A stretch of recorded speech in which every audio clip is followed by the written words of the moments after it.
Physics सुनते ही डर लगता है ना।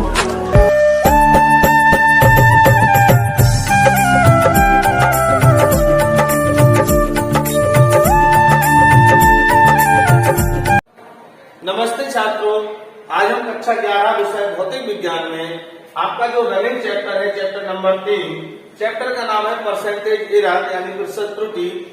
उसमें आज कुछ इम्पोर्टेंट न्यूमेरिकल्स देखेंगे जो बहुत ही ज्यादा आवश्यक हैं। तो शुरुआत करते हैं हम आपके क्वेश्चन नंबर फर्स्ट से। क्वेश्चन नंबर फर्स्ट हमारा है, एक तार की लंबाई 15 सेंटीमीटर है। छात्र के द्वारा जब इसका मापन किया गया तो लंबाई 16 सेंटीमीटर मापी गई।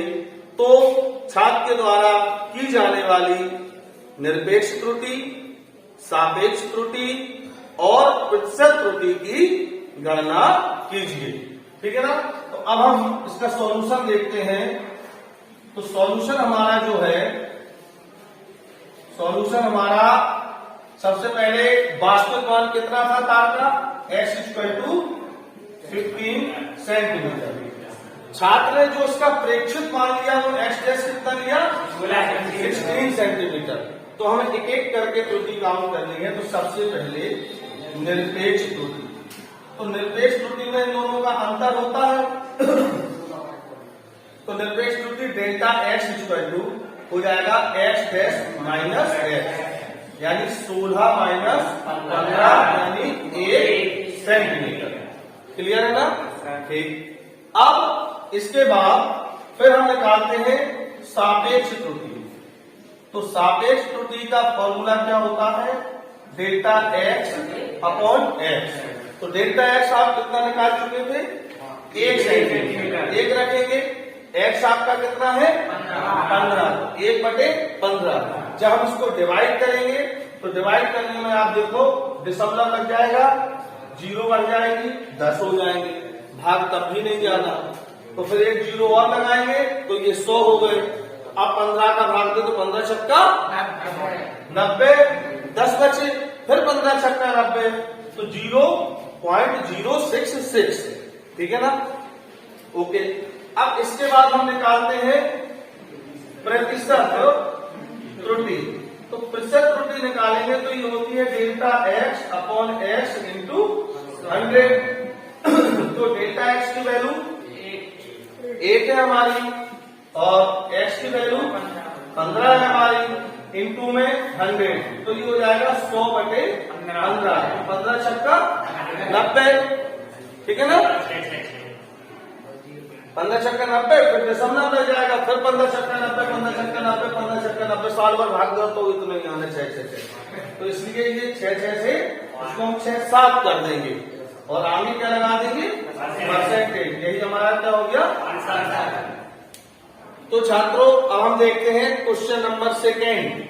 तो क्वेश्चन नंबर 2 में क्या है, क्वेश्चन नंबर 2 में है, एक छात्र के द्वारा प्रयोग करते समय प्रयोगशाला में गुरुत्वीय त्वरण g का मान 10 मीटर प्रति सेकेंड स्क्वायर निकाला गया। ठीक है ना। तो प्रयोगात्मक प्रतिशत त्रुटि की गणना कीजिए। ठीक है ना। सॉल्यूशन देखते हैं। सॉल्यूशन में सबसे पहले चूंकि प्रयोगशाला वाला मैटर चल रहा, तो छात्र ने प्रयोगशाला में जो मान निकाला है वो कौन सा मान कहलाएगा, प्रायोगिक मान। तो कितना निकाला भैया ने, 10 मीटर, 10.0 लगा दो, पॉइंट से लिखा जाता 10.0 मीटर पर सेकेंड स्क्वायर। और गुरुत्वीय त्वरण का प्रमाणिक जो मान है वो प्रमाणिक मान हमारा होता है 9.8 मीटर प्रति सेकेंड स्क्वायर। ठीक है ना, गुरुत्वीय त्वरण के लिए। अब हमको चाहिए है प्रयोगात्मक प्रतिशत त्रुटि। इसका क्या सूत्र लिखेंगे, प्रायोगिक मान माइनस प्रमाणिक मान बटे प्रमाणित मान गुणित 100 रखे। प्रायोगिक मान कितना है 10। प्रायोगिक मान प्रमाणित मान 9.8, प्रमाणित मान 9.8 गुणित कितने 100। जब 10 में से 9.8 जाएंगे तो बचेंगे 0.2 और बटे में 9.8 गुणित कितने 100। दशमलव से दशमलव कैंसिल हो जाएगा, 2 से 58 49 बार कट जाएंगे, तो ये बचना है हमारा 100 बटे 49। अब 100 में 49 का भाग देना है तो 49 दूनी 98, तो ये जाएगा 2 बार, फिर 2 बचे तो दशमलव लगाएंगे तो 20 हो गए। 20 में 49 का जाने वाला नहीं है तो फिर 0 बढ़ाए तो 200 हो गए। 49 को 196 तो 196 बार, तो कितनी अपनी वैल्यू आई 2.04%। यही हमारा क्या होगा आंसर। ठीक है छात्रों, त्रुटि में अब हम एक हेडिंग देखते हैं, मोस्ट इंपॉर्टेंट है, इसको ध्यान से समझें। हेडिंग का नाम है हमारा अल्पतमांक। इसको इंग्लिश में हम कहते हैं लीस्ट काउंट और इसको शॉर्ट में हम बोलते हैं एलसी। क्या होता है अल्पतमांक? देखो, हम जब भी किसी राशि का मापन करते हैं तो किसी न किसी यंत्र से करते हैं। जैसे द्रव्यमान किसमें नापा जाता है किलोग्राम, नापा किससे जाता है तुला से। लंबाई किससे नापी जाती है, किसमें नापी जाती है मीटर में, और नापी किससे जाती है स्केल से। समय किसमें मापा जाता है सेकेंड में, लेकिन मापा किससे जाता है घड़ी से। तो जैसे द्रव्यमान है, द्रव्यमान का मापन करते हैं हम किलोग्राम में और मापन करते हैं किससे तुला से। तो ये राशि हो गई, ये मात्रा हो गया, ये मापक यंत्र हो गया।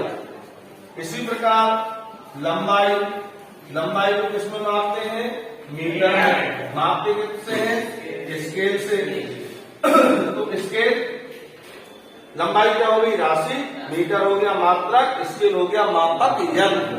इसी प्रकार समय किसमें मापते हैं सेकेंड में, किससे मापते हैं घड़ी से। तो समय हो गई भौतिक राशि, सेकेंड हो गया मात्रक और घड़ी हो गई मापक यंत्र। तो अल्पतमांक की परिभाषा होती है किसी मापक यंत्र के द्वारा यथार्थता यानी शुद्धता से मापी जाने वाली न्यूनतम, जो कम से कम होती है माप को उस यंत्र का अल्पतमांक कहते हैं।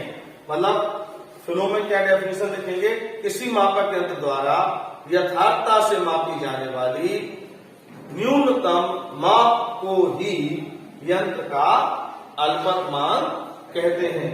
तो अल्पतमांक में हमारी जो साधारण स्केल होती है जो हम ज्योमेट्री बॉक्स में रखते हैं, इससे कम से कम कितना मापा जा सकता है, इससे कम से कम नहीं, क्या 14 सेंटीमीटर नहीं नापा जा सकता, 15 13 नहीं नाप सकते क्या?